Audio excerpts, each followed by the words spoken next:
자, 저 들어왔습니다. 국소 강사입니다. 자, 하루 정도 늦었죠?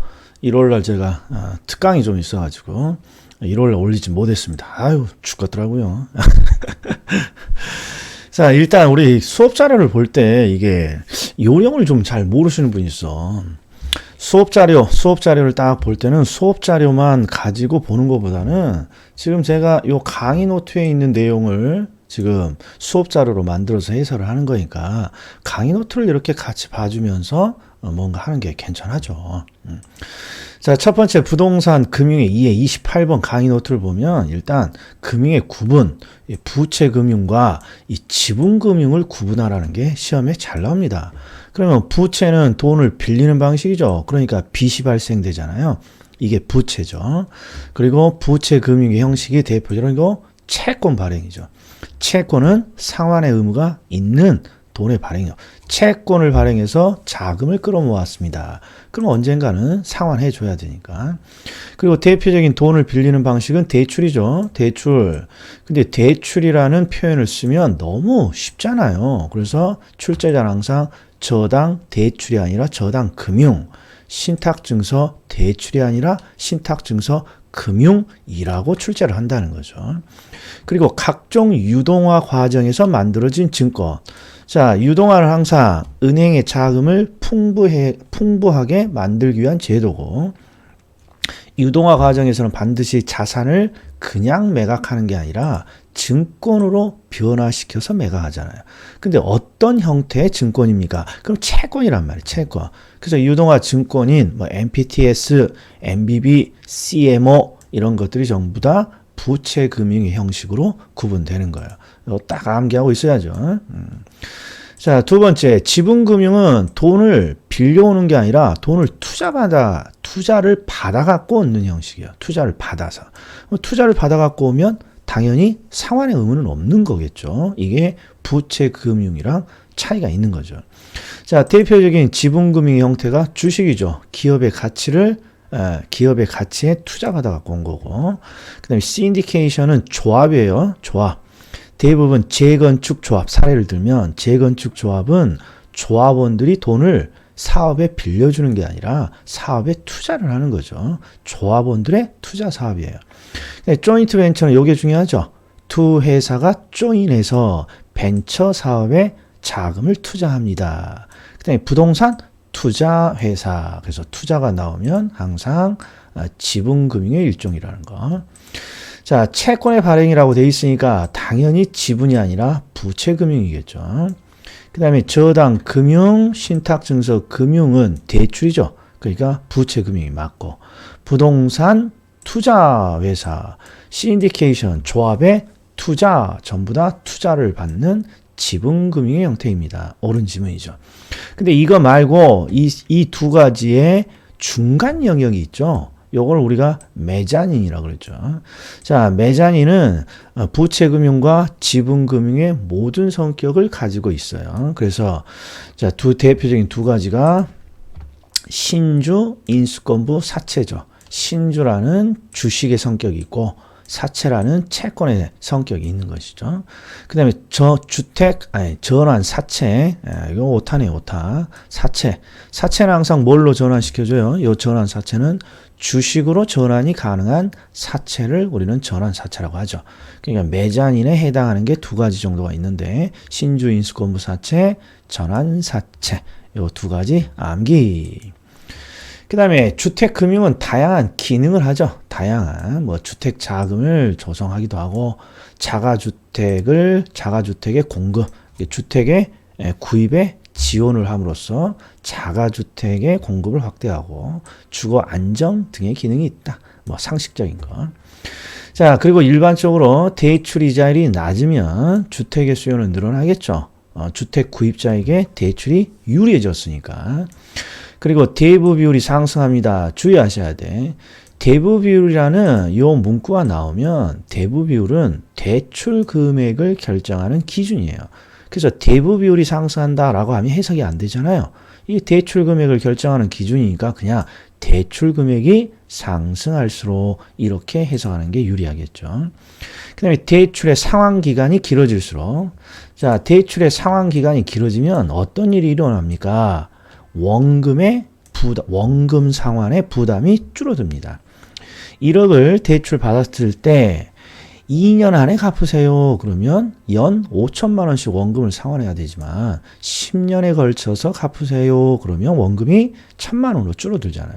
그러니까 상환 기간이 길어지면 원금 상환의 부담이 줄어들면서 주택 구입을 위한 대출을 받는 자에게 유리해지죠. 수요는 증가합니다. 자, 그 다음에 주택 개발금융이에요. 개발금융은 뭐랑 대비되는 개념이에요? 주택 소비금융. 주택 소비금융과 주택 개발금융을 구분하라는 문제겠죠.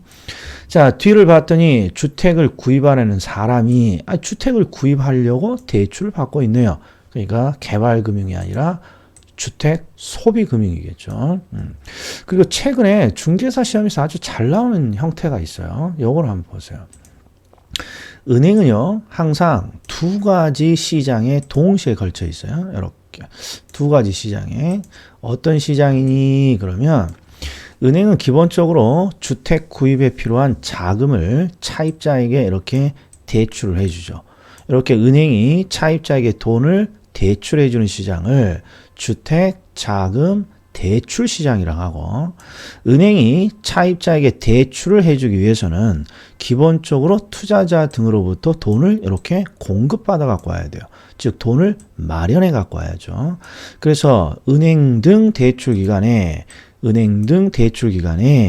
자금을 공급해 주는 시장이 있어요. 이걸 우리는 주택 자금의 공급 시장이라고 하죠. 주택 자금의 대출 시장과 주택 자금의 공급 시장을 구분하라는 게 요새 잘 나옵니다. 한번 보자고요. 은행 등 대출 기관에 대출에 필요한 자금을 공급해 줍니다. 그럼 이게 공급 시장이니? 그러니까 주택 자금 대출 시장이 아니라 주택 자금 공급 시장이 옵니다. 이렇게 가야죠. 자, 여기서부터는 금융의 위험이에요. 금융의 위험. 금융기관은 위험을 낮추기 위해서 위험을 낮추죠. 그런데 부채 감당률이 나왔어요. 그러면 투자론이 떠올라야죠. 일단 부채 감당률은 모가지 치고 위에 뭐가 올라가요? 발로 부채를 붙인다, 손으로 부채를 붙인다. 예, 손부채죠. 손부채. 그래서 해석은 순영업 소득이 부채 서비스액을 감당할 수 있습니까? 따라서 부채 감당률은 무엇을 측정하는 지표입니까? 항상 제가 물어보죠. 수업 중에 부채 감당률은 무엇을 측정하고자 하는 지표입니까? 그럼 분수 형태의 공식이니까 항상 분자에 있는 항목을 대답해 줘야죠. 순영업 소득의 크기를 측정하고자 하는 거예요. 순영업 소득. 정확히 말하면 순영업 소득의 크기를 부채 서비스액의 크기랑 비교하는 거죠. 아무튼 분수 형태의 공식을 항상 기준이 위아래가 또이또이면 1이죠. 1. 2를 기준으로 항상 뭔가 평가를 하죠. 그래서 부채 감당률이 1보다 크면 순영업 소득이 크다는 뜻이죠. 해석은 순영업 소득이 부채 서비스액을 감당하고도 남는 금액이 있다. 이렇게 해석을 하는 거고, 아무튼 틀렸죠. 대출 금리가 고정된 상태에서 시장 이자율이 약정 이자율보다 낮아집니다. 그러니까 시장 이자율이 이렇게 낮아지는 거죠. 그러면 어떤 게 떠올라야 돼요? 그렇죠. 조기 상환이 떠올라야죠. 조기 상환이. 그런데 여기는 대출 기간의 수익성, 이자율에 의해서 대출 기간의 수익성이 악화되는 위험을 이자율 위험이라고 하죠. 이자율 위험을 항상 시장 이자율이 대출 약정 이자율보다 이렇게 올랐을 때 발생하는 거죠. 그럼 해석은 이렇게 되는 거죠. 자, 은행이 금리를 고정시킨 상품을 팔았어요. 그러니까 은행의 입장에서는 이제 금리가 고정되어 있죠. 그런데 시장 이자율이 올라가게 되면 아차차 하는 거죠. 시장 금리가 상승한 지금 돈을 빌려주면 더 높은 금리를 받을 수 있었을 텐데, 그래서 대출 기간의 수익성이 악화되는 거예요. 이걸 우리는 뭐라 그럽니까? 이자율 위험이죠. 그래서 얘는 이것을 고쳐줘야죠. 시장 이자율이 올라갈 때 나타나는 위험. 그리고 조기 상환 위험은 항상 시장 금리가 떨어질 때, 하락할 때 나타나는 거죠. 자, 해석은 이래요. 대출 금리를 고정시켰어요. 이것도 시작이 항상 고정금리 대출을 받은 차입자죠. 여기는 지금 생략돼 있잖아요. 시험에 이렇게 생략해서 많이 내요. 그러니까 기본적으로 여기에 있는 이자율 위험은 고정금리 대출을 가정한 출제 포인트예요. 그러니까 고정금리 상품을 대출 받았는데 시장금리가 떨어지면 이번에는 차입자가 아차차죠. 시장금리가 떨어진 지금 대출을 받았어야 될 텐데, 그래서 어떤 현상을 해요? 금리가 떨어졌으니까 싼 지금의 대출 이자율로 새로운 대출을 받아서 기존의 비싼 대출을 조기 상환하려는 현상이 나타나죠. 그래서 조기 상환은 항상 시장 금리가 하락할 때 나타나요. 그래서 이 암기 코드는 유치하지만 조기 우리 현충일 날 조기 다하면 항상 낮게 답니다. 조기 하면 시장 금리 하락 이렇게 나와야죠. 자, 대출금리가 고정금리입니다. 이게 고정금리가 가정이고, 대출 시점에 예상 인플레이션보다 실제 인플레이션이 높아집니다. 그러면 지금 예상했던 것보다 물가가 더 많이 올랐다는 거잖아요. 항상 물가가 올라가게 되면 돈의 가치가 하락하죠. 그래서 어떤 사람이 항상 불리해요. 고정된 수익을 받는 사람이 불리해지는 거죠. 고정된 수익. 그래서 우리 한 6년 우리 이명박 대통령 시절에 광고에 이런 게 많이 나왔죠. 광고에. 자, 세상의 물가는 다 올라가는데, 그렇죠. 애 성적하고 남편의 월급만 오르지 않습니다. 이게 아주 요 문제죠. 남편의 월급, 나의 월급이 오르지 않고 고정된 상태에서 뭔가 물가가 올라가면 대단히 불리해지는 거죠. 고정된 소득을 받는 사람이. 그러면 지금 요 상황에서는 지금 대출금리가 고정금리니까 누가 고정된 소득을 갖는 사람입니까? 그럼 은행이겠죠, 은행. 대출금리가 고정된 상태에서, 즉 소득이 고정된 상태에서 물가가 올라가면 은행은 불리해지는 거예요. 그리고 은행이 불리해지는 거예요. 이익이 아니라. 그리고 은행이 불리해지면 상대적으로 차입자는 이득이 되겠죠. 이렇게 해석을 해줘야죠. 자, 장래 인플레이션이 예상이 됩니다. 그러면 고정금리로 고정된 소득을 받는 대출자, 이 대출자는 은행이에요. 은행은 항상 불리하죠. 그래서 고정금리를 선택하면 안 되겠죠. 그래서 변동금리 상품을 선호해야겠죠. 그래서 변동이자율로 대출하기를 선호해야겠죠. 자, 두 번째, 대출 금액과 대출 금리인데, 이 대출 금액은 계산 문제로 나오는 거죠. 계산 문제로. 그래서 대출 금리 정도만 보시면 돼요. 그래서 이게 짧죠. 자, 부동산 경기가 너무 과열되어 있어요. 그러면 대부 비율이라는 표현이 또 나왔어요. 대부 비율은 대출 금액을 결정하는 기준이잖아요. 그래서 대출 금액이라고 해석해야 된다 했어요. 대출 금액을 낮춰야죠. 대출 금액을 낮추면, 즉 대부 비율을 낮추면 주택의 수요가 줄어들게 되겠죠. 그러면 경기가 안정화되겠죠. 그 다음에 DTI를 높이면 DTI도 뭘 결정하는 기준이에요. 대출 금액. DTI를 높였다는 건 대출 금액을 높였다는 뜻이에요. 근데 뒤에 대출 금액이 감소한다고 했으니까 X인 거죠. 여기는 대부 비율을 낮춰야죠. 낮춰야 대출 금액이 떨어지면서 주택 수요가 감소하는 것이고. 자, 이번에는 변동금리 상품이에요. 대부분 이 변동금리, 대출 금리와 관련해서는 변동금리 상품이 왜 만들어졌습니까? 이게 논점이에요. 그럼 머릿속에 항상 이게 들어와 있어야 돼. 이게. 자, 변동금리 상품의 대출 금액은 항상 기준이 되는 금리 또는 지표금리에다가 은행이 어떤 금리를 가산시켜서 만들어냅니다. 그래서 구조가 기준금리의 가상금리입니다. 근데 이 기준금리가 뭡니까? 자, 대출금리, 변동금리 상품의 대출금리는 대출금리를 변화시키겠다는 거예요. 그럼 대출금리를 무엇을 기준으로 변화시켜야 됩니까? 대출금리의, 아이고 말이 꼬이네. 대출금리를 변화시키기 위한 기준으로 선택된 금리를 기준금리 이렇게 부르는 거죠. 또는 지표금리. 우리나라에서는 CD, 양도성 예금 증서 유통수익률하고 코픽스라는 두 가지 걸 쓰는 거죠. 그래서 3번 CD 금리가 상승하면 CD 금리가 이 기준으로 선택된 금리예요. 우리나라에서는 기준 금리가 상승하면 CD 금리를 기준으로 하는 변동금리 주택담보대출의 금리는 올라가야겠죠. 요 기준금리에 따라서 변화되는 것이니까. 그 다음에 요 가상금리는 은행이 가산시키는 거예요. 은행이 왜 뭔가 금리를 가산시킵니까? 은행은 기본적으로 은행도 위험 회피형. 그래서 차입자를 딱 봤더니 신용도가 좀 낮고 위험해 보입니다. 그러면 보상으로 금리를 조금 더 가산시키죠. 따라서 차입자의 신용도가 낮으면 가상금리는 어떻게 되나요? 그렇죠. 올라간다고 봐야죠. 올라간다.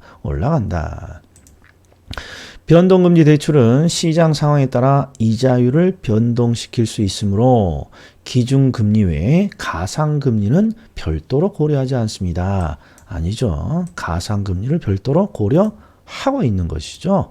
여기에 틀린 것이죠. 자, 변동금리 상품. 자, 변동금리 상품은 이제 이렇게 해서 만든 변동금리 상품은 어떤 포인트가 있어요. 변동금리 상품은 대출금리를 변화시키겠다는 건데 대출금리를 올릴 수도 있고 대출금리를 낮출 수도 있는데 내가 은행이라면 왜 변동금리 상품을 팔았을까요? 대출금리를 올리려고 하는 거예요. 대출금리. 그러니까 변동금리 상품은 기본적으로 어떤 특징이 있냐.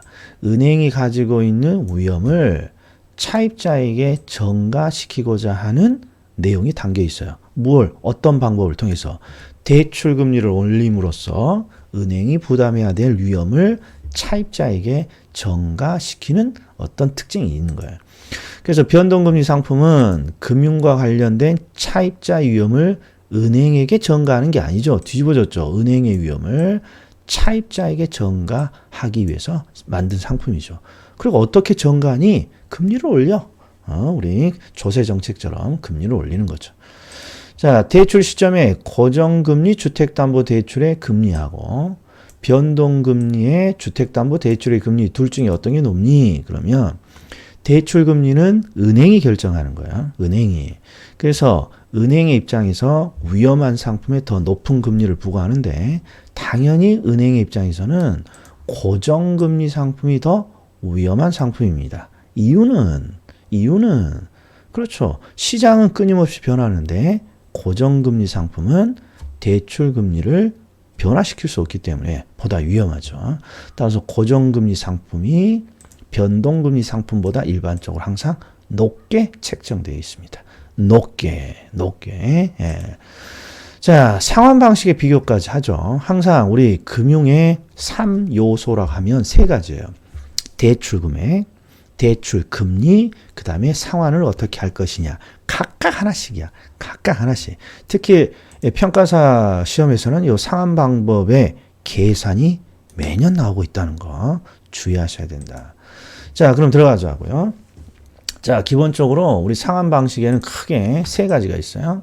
원리금 균등, 그 다음에 원금 균등, 그 다음에 채증시. 이 세 가지에 대한 비교인데, 자, 지금 초반부에는 이 각각의 방식의 특징을 묻는 거예요. 그럼 잘 보세요. 원리금 균등 상환 방식의 특징은 은행에 갖다 주는 돈 전체, 원금과 이자 합계는 항상 균등하죠. 그런데 뭐가 항상 감소하는 거예요? 이자가 항상 감소하죠. 이자가 왜 감소하니? 원금을 처음부터 원금을 항상 상환하는 가정이잖아요. 원금을 시작부터 상환하는 가정이니까 잔금이 줄면서 이자는 계속 줄어드는 거예요. 이자는. 그래서 이자가 감소하고 그리고 이자가 감소하는 것만큼 뭐가 늘어야? 원금이 이렇게 올라가야 원금이 늘어야 원금과 이자를 합치면 또이또이가 되겠죠. 그래서 자, 원리금 균등 상환 방식은 이자가 감소하는 것만큼에 틀렸어요. 이자가 감소하는 것만큼 항상 원금이 늘어납니다. 그래야 둘을 합치면 또이또이죠. 또이또이. 그다음에 원금 균등 상환 방식은 은행에 상환하는 원금을 균등하게 맞추는 방법이에요. 그러면 자, 원리금을 보면 원금은 항상 또이또예요. 그리고 원리금 균등 상환 방식이나 원금 균등 상환 방식이나 기초부터 원금을 조금씩 털어내잖아요. 그러니까 이자는 얘도 감소하는 거예요. 그럼 결국 원금 균등 상환 방식의 원리금은 원금은 동일하고 이자는 매번 감소하니까 이 둘의 합계는 점차적으로 감소합니다. 이렇게 되는 거죠. 그 다음에 3번은요. 대출 잔액이 매기 동일한 금액이 감소하는 거예요. 동일한 금액이. 그러면 원리금 균등이 아니라 원금 균등이죠. 예를 들어 볼게요. 원금 균등 상환 방식으로 상환을 하는데 매기 상환해야 될 원금이 1,000만 원입니다. 이게 1,000만 원씩 원금을 동일하게 상환한다고 해보자고요. 그러면 잔금이 어떻게 돼요? 1,000만 원의 원금을 내는 만큼 1,000만 원씩 1,000만 원씩 1,000만 원씩 1,000만 원씩 계속 떨어지는 거죠. 그래서 잔금이 동일한 금액이 감소합니다. 그러면 원금 균등 상환 방식이 나와야 돼요. 원금 균등. 체증식 상환 방식은 초기에 적게 내고 후반에 더 이렇게 많이 내는 방식이잖아요. 그러니까 미래 소득이 감소가 아니라 증가할 것으로 예상되는 은퇴 예정자들이 아니라 젊은 계층에게 유리한 방식입니다. 체증식은 미래에 더 많이 내는 방식이니까 미래 소득이 증가할 것으로 기대되는 젊은 계층에게 유리한 방식입니다. 이렇게 돼야죠. 자, 대출자 입장이에요. 항상 우리 금융론에서 대출자라고 나오면 은행을 말합니다. 은행. 대출자 입장에서 차입자에게 어떤 방식으로 대출해 주는 것이 원금 회수 측면에서 보다 안전합니까? 그럼 머릿속에 원금 회수 측면에서 보다 안전하려면 기초부터 원금을 더 빠르게 많이 회수하는 게 은행의 입장에서는 원금 회수의 위험을 낮출 수 있겠죠. 그러니까 결국 기초부터 원금을 보다 많이 내는 방식을 찾으라는 거예요. 이게 바로 원금 균등이겠죠. 자, 원금 균등 상환 방식은 왜 만들어졌다고 그랬어요? 은행이 기초부터 원금을 더 빠르게 회수하고자 만든 상품이에요. 자, 그 다음에 6번은 밑에랑 중복이 돼요. 그래서 밑에서 제가 설명을 하겠습니다. 중복이라고 돼 있으니까. 자, 들어간다. 자, 여기서부터는 이제 암기를 좀 해야 될 부분이에요. 자, 여기는 문제가 거의 매번 나오는데 이게 헷갈리는 게 아니라 시간이 좀 오래 걸린다는 게 문제예요. 지금 우리가 회계 경제까지 풀어야 되는데. 자, 그래서 일단 암기를 이런죠.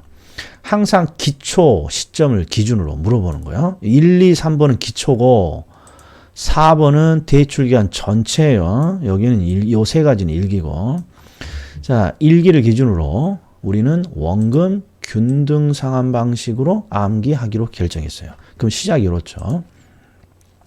원금 균등 상환 방식은 왜 만들어졌습니까? 기초부터 원금을 더 많이 상환받기 위해서 만든 거예요. 그러니까 차입자 입장에서 일기에 원금을 가장 많이 상환하는 방식이 원금 균등이에요. 원금 균등. 그리고 원금을 가장 많이 상환합니다. 그러면 원금과 이자의 합계도 가장 많이 상환하는 방식이 원금 균등이고, 그리고 원금을 가장 많이 상환하잖아요. 그러면 남아있는 대출 잔금은 가장 적게 되는 거예요. 초기에 가장 적게 되는 거예요. 그리고 원금을 기초부터 빡세게 많이 내야 돼요. 원금 균등을 선택했으면. 그러니까 원금을 기초부터 많이 내니까 차입자 입장에서는 허리띠를 졸라매서 열심히 상환해야 될 방법이에요. 대신 뭔가 유리한 게 있겠죠. 그게 바로 요거죠. 전체적인 대출기간 전체의 누적 이자를 가장 줄일 수 있는 방법이다. 이런 거죠. 이게 암기 코드예요. 반드시 암기를 해놔야 돼요. 다시 은행에 상환하는 원금의 크기가 가장 많은 방식이 원금 균등이에요. 그리고 은행에 원금을 가장 많이 내니까 원금과 이자 합계도 당연히 원금 균등이 가장 많은 거예요. 그리고 원금을 가장 많이 내니까 원금을 상환하고 남은 잔금은 항상 가장 적은 방식이 원금 균등이고, 그리고 원금을 기초부터 많이 내니까 힘들어. 대신 전체적인 누적 이자는 가장 줄일 수 있는 방식이 원금 균등 방식인 것이죠. 예. 자, 그럼 보자고요. 7번. 대출자 입장에서 은행의 입장이에요. 은행의 입장에서 원금 회수 측면에서 보다 안전합니다. 그러면 이것도 중복이네. 예. 어떤 방식으로 상환해야 돼요? 원금 균등 상환 방식으로 대출해 줘야죠. 자, 여건 됐고. 자, 8번. 자, 뒤를 봤더니 대출 초기예요. 초기. 우리는 그냥 일기라고 생각하면 돼요. 초기에 소득이 낮은 차입자에게 유리하다. 이 말이 무슨 뜻인지 이해해야 돼요. 소득이 낮은 차입자에게 유리하다는 건 은행에 갖다 바치는 원금과 이자가 어떤 방식보다 적다는 거예요. 소득이 낮은 차입자. 그럼 이런 문제, 비교 문제를 푸는 요령은 항상 우리가 원금 균등을 암기했으니까 원금 균등에 동그라미 치고, 지금 원금 균등은 은행에 갖다 바치는 돈이 초기에 가장 많잖아요. 이렇게 결론을 내줘요. 그리고 읽어보자고요. 원리금 균등 방식은 원금 균등에 비해 소득이 낮은 차입자에게 유리합니다. 맞죠? 꼭새가 이렇게 돼 있으니까. 자, 그 다음에 자, 여기는 대출 직후 원리금 상환액을 또 물어봤네요. 대출 직후니까 초기에 원리금 상환액. 그러면 우리가 항상 원금 균등에 동그라미를 치고 은행에 갖다 바치는 돈은 초기에 원금 균등이 가장 크잖아요. 이렇게 해놓고 읽어보는 거예요. 원리금 균등 방식은 대출 직후 초기에 원리금의 상환액이 적다고 돼 있잖아요. 옳은 지문이 되는 거예요. 그 다음에 중도 상환 시 차입자가 상환해야 되는 잔금. 그러면 이것도 우리가 원금 균등으로 암기를 했죠. 원금을 가장 많이 내는 방식이 원금 균등이니까 원금을 상환하고 남은 잔금은 가장 적다. 이렇게 꺽쇠가 돼야죠. 읽어보자고요. 원리금 균등이 원금 균등보다 크다고 돼 있으니까 크다. 이렇게 나와야겠죠. 할만하죠? 자, 그 다음에 11번은 대출기간 만료 시에 누적 원리금이에요. 이 누적 원리금을 보기 전에 요놈을 먼저 봐요. 대출기간 만기 시까지 대출기간의 총 이자 수입. 그러니까 이자가 어떤 게 가장 많냐 이런 거잖아요. 차입자는 어떤 경우가 이자를 제일 많이 상환하느냐. 그러면 우리는 이것도 암기하고 있잖아요. 암기. 어떻게 암기하고 있어요? 원금 균등에 동그라미 치고, 원금 균등은 기초부터 원금을 빡세게 많이 내는 방식이니까 전체적인 누적 이자는 가장 줄일 수 있는 방식이죠. 그러니까 원금 균등 상환 방식이 전체적인 이자는 가장 적게 내는 거예요. 그러니까 은행의 이자 수입도 가장 적겠죠. 그 다음이 원리금이에요. 그 다음에 원리금. 우리 최정식은 기초에 은행에 상환하는 돈이 적어요. 그러니까 원금으로 상환하는 부분이 대단히 적은 거예요. 그러니까 전체적인 이자를 가장 많이 내야 돼요. 이게 순서가 원금 균등이 가장 적고 가장 많은 게 최정식이에요. 가장 많은 게 최정식. 그 다음에 11번은 표현이 좀 이상해요. 누적 원리금. 그러면 주의하셔야 된다 있어. 누적 원리금은 누적 원금하고 누적 이자를 합친 말이에요. 누적 원금. 근데 이 누적 이자는 우리가 다 알고 있잖아요. 누적 이자는 항상 원금 균등 상환 방식이 가장 적잖아요. 그러니까 누적 원금이 어떻게 됩니까? 그럼 명심하셔야 돼. 차입자가 1억을 대출받았고 이 1억을 대출받고 이제 원금을 상환하는데 원금으로 상환한 돈을 다 합쳤더니 얼마가 돼야 돼요? 합치면 얼마가 돼야 돼요? 항상 대출 원금이랑 똑같이 하죠. 자, 차입자가 원금으로 상환한 돈을 다 합치면 대출 금액, 대출 원금이랑 똑같아야 돼요. 그러니까 어떤 방식이든 누적된 원금은 대출 금액이랑 똑같은 거예요. 그러니까 똑같은 대출 금액을 받았다면 방식의 차이 없이 누적된 원금은 똑같은 거예요. 그러니까 결국 누적 원리금이든 누적 이자를 물어보든 누적 이자로 결론을 내주면 돼요. 그러니까 원금 균등에 동그라미 치고 전체적인 이자를 가장 줄일 수 있죠. 기초부터 원금을 빡세게 내니까. 이렇게 돼야죠. 그래서 원금 균등은 누적 원리금 상환액이 더 적다고 나와야 됩니다. 적다고 나와야 됩니다. 이렇게. 예, 그러면 지금 자, 금융론의 전반부를 훑은 거예요. 특히 대출금액 계산, 대출금리와 관련한 변동금리 상품의 특징, 그 다음에 상환 방식의 비교. 꼭 잘 나온다. 여기까지입니다. 한 25분이 넘었네요. 자, 다음에 뵙겠습니다.